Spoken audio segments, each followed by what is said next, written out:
Bismillahirrahmanirrahim. Assalamualaikum warahmatullahi wabarakatuh.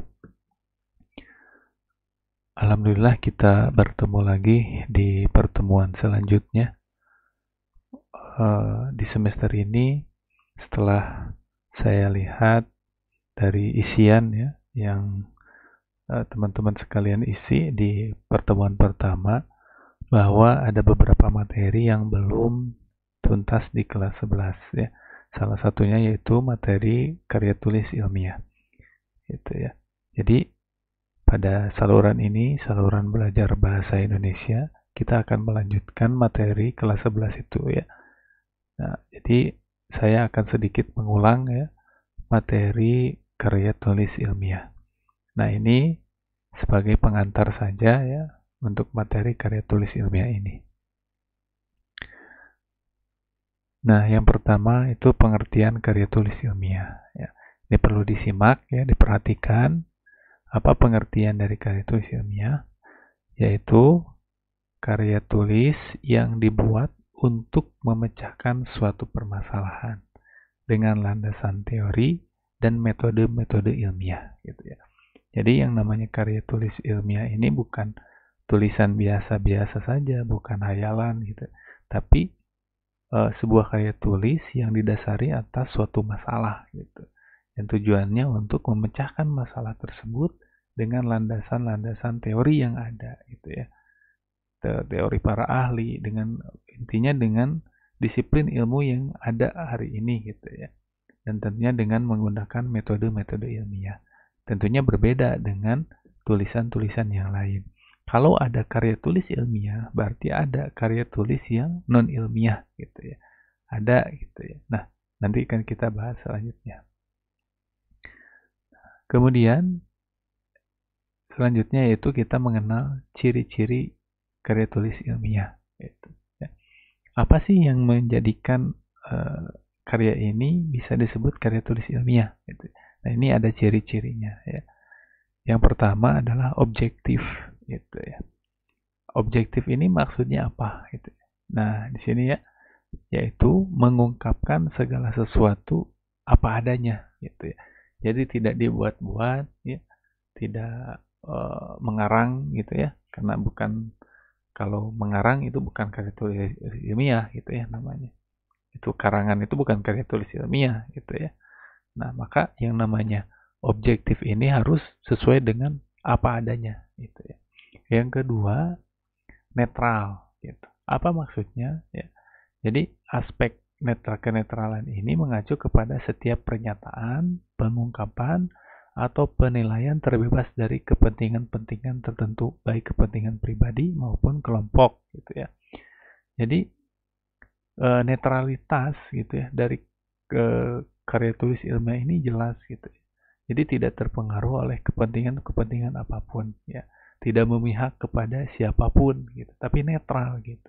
Tidak menguntungkan siapapun, tapi netralitas inilah yang dibangun dan merupakan salah satu ciri dari karya tulis ilmiah. Ya, jadi ini netralitas ya.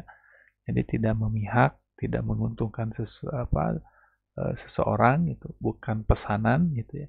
Tapi ini betul-betul netral. Yang pertama tadi objektif, apa adanya. Yang kedua netralitas gitu. Kemudian yang selanjutnya ciri karya tulis ilmiah itu ya adalah sistematis gitu ya. Apa yang maksud sistematis di sini? Jadi aspek sistematis ini mengacu kepada pola penyajian yang bersifat baku gitu, yang harus ditaati. Artinya ada pola-pola itu ya yang harus ditaati dalam penulisan karya tulis ilmiah ini. Jadi ada aturan main gitu yang harus ditaati gitu ya. Jadi tidak sembarangan gitu ya, tapi ada pola-pola yang telah ditetapkan gitu, pola-pola yang baku. Kemudian di sana yang baku sistematis di sana juga artinya menguraikan dan menyajikan sesuatu secara berurutan. Jadi sistematis gitu ya, jadi berurutan gitu, tidak ngacak gitu ya. Itu ya yang salah satu ciri dari karya tulis ilmiah. Yang selanjutnya adalah logis gitu ya. Apa maksud logis di sini? Ini kelogisan ini mengacu kepada pola penalaran yang digunakan penulis. Misalnya pola penalaran deduktif gitu ya, pola penalaran induktif gitu. Ya, ini merupakan logis gitu ya. Jadi ya logis gitu ya. Kalau secara sederhana itu logis itu yang apa namanya dapat dimengerti dengan nalar manusia itu ya. Logis itu bukan hayalan gitu ya. Nah, yang selanjutnya ya ciri karya tulis ilmiah itu adalah faktual. Ya. Dari katanya saja faktual. Apa artinya? Maksudnya apa? Yaitu hal yang disajikan merupakan fakta dan data ya itu ya. Jadi bukan emosi atau perasaan, bukan gitu ya.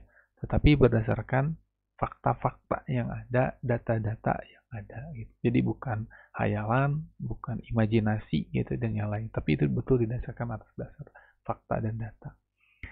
Nah, jadi pernyataan atau ungkapan yang bernada emosional gitu harus dihindari, seperti ungkapan menggebu-gebu gitu ya, seperti orang berkampanye gitu ya, tidak seperti ungkapan orang yang sedih gitu, ungkapan orang yang senang ataupun ungkapan orang yang marah-marah gitu ya dalam penyajiannya itu kita harus dihindari ya, hal seperti itu karena tadi ya harus netral gitu ya, dan tentunya juga faktual gitu ya. Itu ya salah satu ciri-ciri karya tulis ilmiah. Mungkin ini materi ini sebelumnya mungkin udah diulas oleh guru yang sebelumnya ya. Tapi saya ulas kembali gitu ya untuk sekedar mengingat kembali gitu. Nah, yang selanjutnya ini fungsi penulisan karya tulis ilmiah. Jadi ada fungsi penulisan karya tulis ilmiah ini. Apa sih fungsi membuat karya tulis ilmiah itu tuh apa sih sebenarnya gitu ya.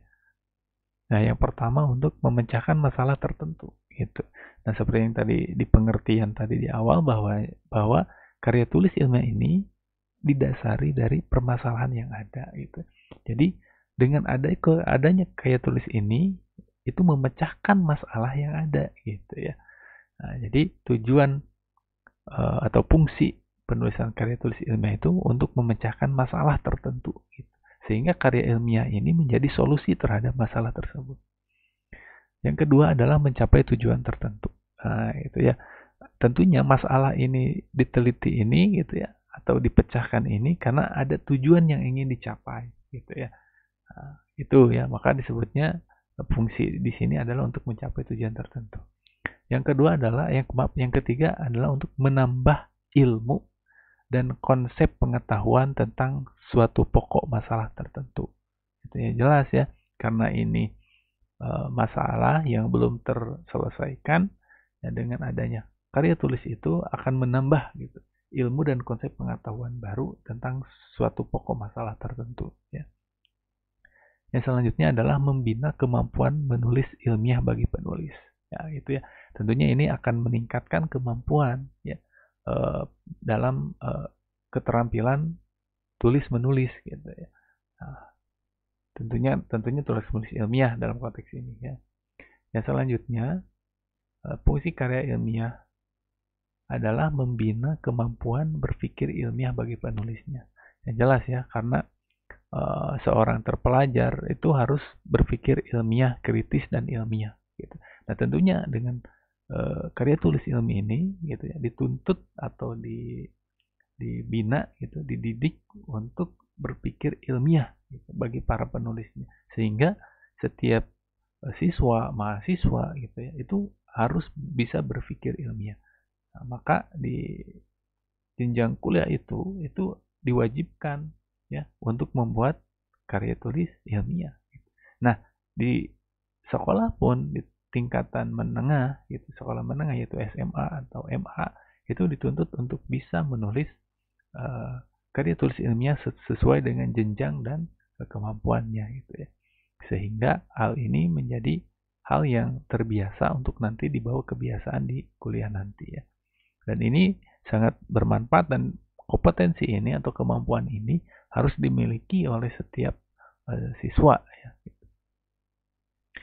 Ya, yang selanjutnya adalah sebagai rujukan. Apa maksudnya rujukan? Jadi karya ilmiah ini nanti bisa dijadikan sebagai referensi gitu ya, bagi sebagian orang yang membutuhkan tentang data-data apa yang ada di karya tulis ilmiah itu.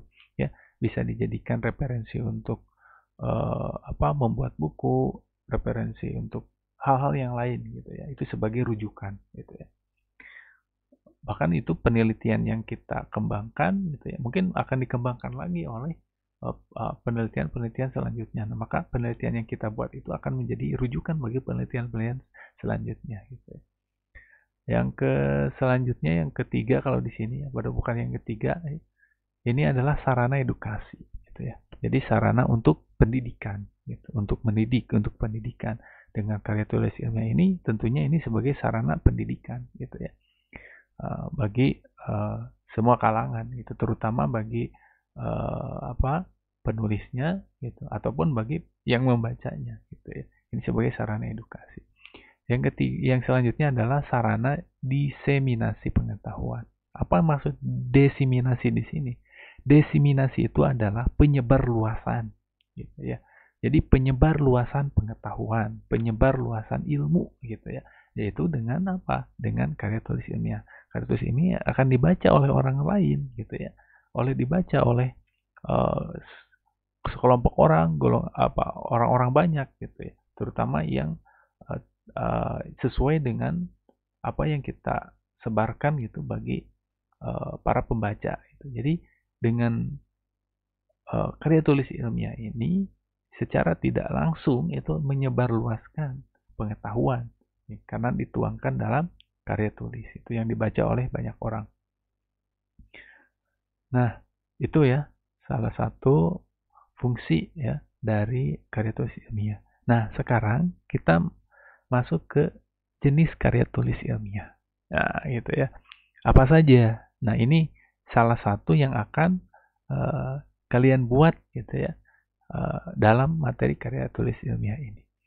Yang pertama adalah makalah. Nah, pasti tidak asing ya mengenal makalah. Makalah ini merupakan salah satu karya tulis ilmiah. Gitu.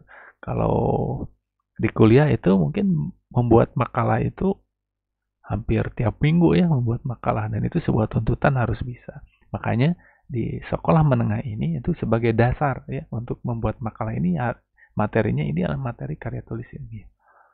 Yang kedua adalah artikel ilmiah. Ya, artikel ini kan biasanya diterbitkan ya berkenaan dengan pengetahuan atau hasil penelitian, hasil observasi dan yang lain. Ya. Ya, yang ketiga adalah skripsi. Nah, skripsi ini adalah karya ilmiah ya yang dibuat oleh sebagai salah satu kelulusan untuk menjadi sarjana gitu ya. Nah, itu harus membuat karya tulis ilmiah, yaitu namanya skripsi. Itu tugas akhirnya itu namanya skripsi. Jadi skripsi ini karya ilmiah yang dibuat oleh mahasiswa jenjang S1 gitu.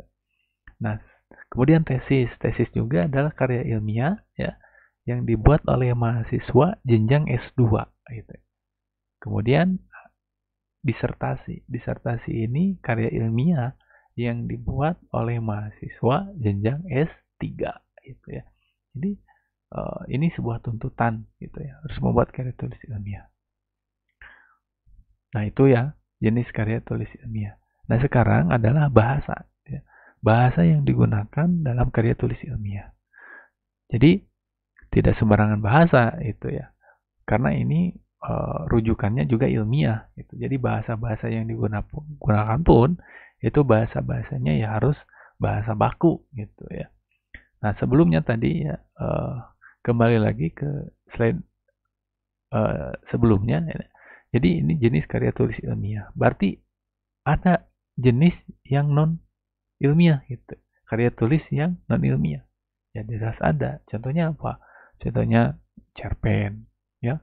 Novel itu kan bukan didasarkan atas data dan fakta gitu, bukan didasarkan atas masalah yang diangkat gitu ya. diangkat untuk menjadikan solusi gitu ya. Tetapi kan cerpen, novel, roman dan yang lainnya itu kan sangat kental unsur imajinasi gitu ya. Imajinasi karena tujuannya untuk hiburan gitu ya. Dan juga ada sarana pendidikannya gitu ya. Itu sebenarnya tujuan novel gitu, cerpen gitu ya. Ada nilai yang ingin disampaikan ya. Tapi itu bukan termasuk kepada karya tulis ilmiah gitu karena penulisannya tidak memenuhi unsur-unsur atau syarat-syarat keilmiahan gitu. Nah, tadi kembali lagi ke bahasa yang digunakan tentunya bahasa yang baku gitu ya. Jadi bahasa yang digunakan harus sesuai kaidah kebahasaan, baik dalam ejaan gitu ya, baik dalam penulisannya, tanda bacanya gitu ya, dan yang lainnya, diksi atau pemilihan kata gitu ya. Kemudian susunan kalimat dalam rangka menyusun kalimat itu ya harus sesuai kaidah gitu, jangan bahasanya itu jangan menggunakan kalimat-kalimat yang tidak efektif gitu ya. Jangan menggunakan kalimat-kalimat rancu, baku, rancu, kemudian ambigu gitu dan yang lainnya gitu ya. Kemudian paragraf, cara penyusunan paragraf harus benar serta unsur-unsur maknanya gitu ya. Yang jelas ini menggunakan kaidah-kaidah kebahasaan gitu ya. Yang ketiga adalah istilah yang digunakan adalah istilah keilmuan sehingga berbeda dengan istilah sastra dan istilah umum lainnya. Ya jelas ya. Jadi istilah yang digunakan istilah-istilah ilmiah gitu, istilah-istilah keilmuan, bukan berbeda dengan istilah-istilah sastra gitu ya. Karena karya tulisnya pun berbeda gitu. Ini mah karya tulis ilmiah gitu, sedangkan sastra ini kan karya tulis non ilmiah gitu ya.